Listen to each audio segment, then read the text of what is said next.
In this video, you will learn how to identify appositive phrases and to describe the way they function in a sentence. An appositive is a noun or pronoun placed beside another noun or pronoun to identify or describe it. For example, my sister Sarah is a gourmet chef.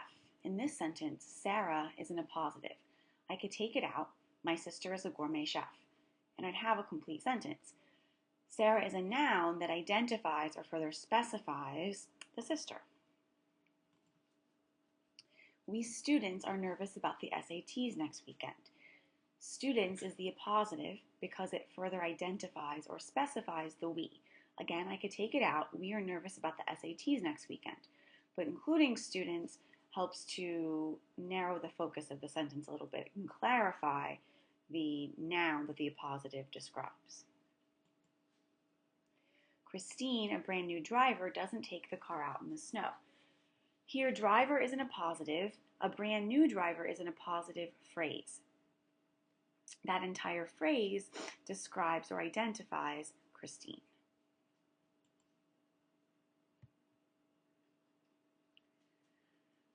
An appositive phrase consists of an appositive and any modifiers that it has. Jacob, a conscientious student, has already started studying for finals. So in this sentence, student is the appositive.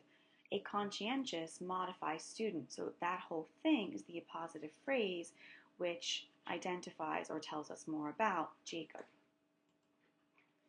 My grandparents live on Oakwood Court, a tree-lined cul-de-sac. Cul-de-sac is the appositive. A tree-lined describes cul-de-sac, so the appositive phrase is a tree-lined cul-de-sac.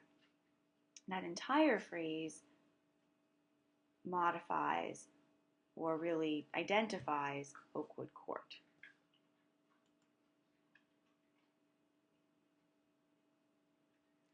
An appositive phrase usually follows the noun or pronoun that it identifies or describes, though sometimes it can precede the noun or pronoun. So we're going to look at a couple of sentences that we've already seen. A conscientious student, Jacob has already started studying for finals. So here, the appositive, again, it tells us more about Jacob. When it comes at the beginning of the sentence, it isn't an interrupter anymore. It's just an introductory element, rather, that tells us more about Jacob. Jacob has already started studying for finals. A conscientious student tells us more about him, and I can put it in the front. Another example, one of the most anticipated sporting events of the year, the Super Bowl is held at the end of January or the beginning of February.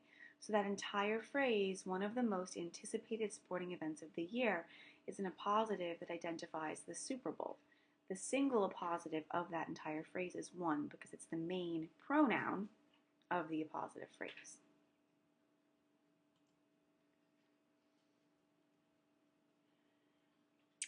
Appositive phrases and commas.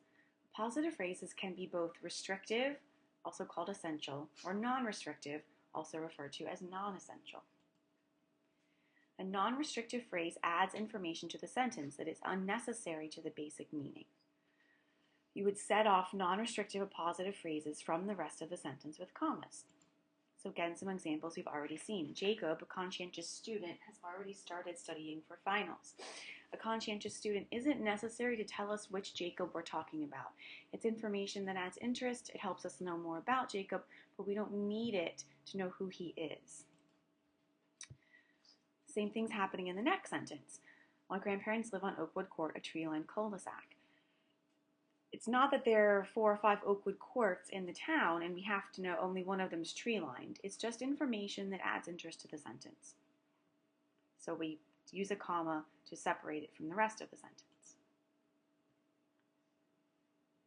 A restrictive phrase, however, is not set off by commas because it adds information that makes the noun or pronoun that it identifies or explains more specific.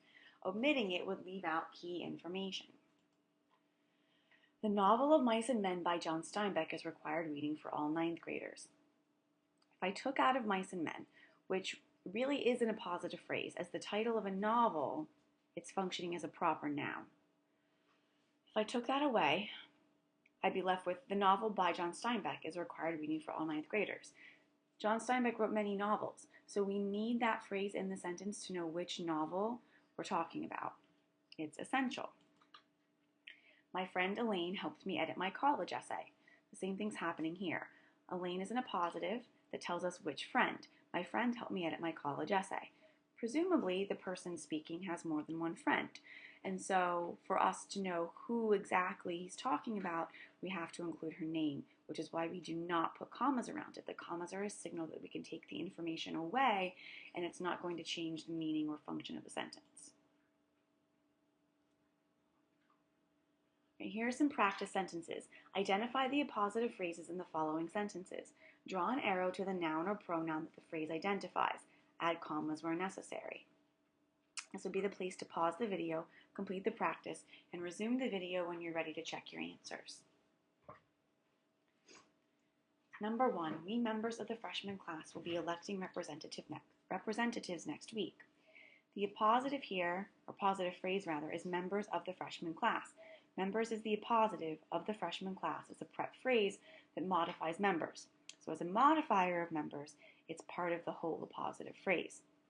That phrase identifies we, and because this information is essential to the meaning of the sentence, we do not put commas around it. Number 2, A Tale of Two Cities, my favorite novel by Charles Dickens, is set during the French Revolution.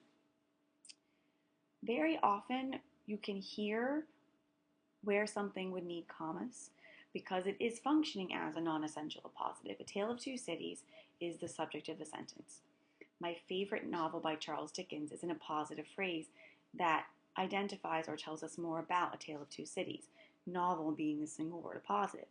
But I don't need this information in the sentence in order for the sentence to make sense or to know which novel is being spoken about.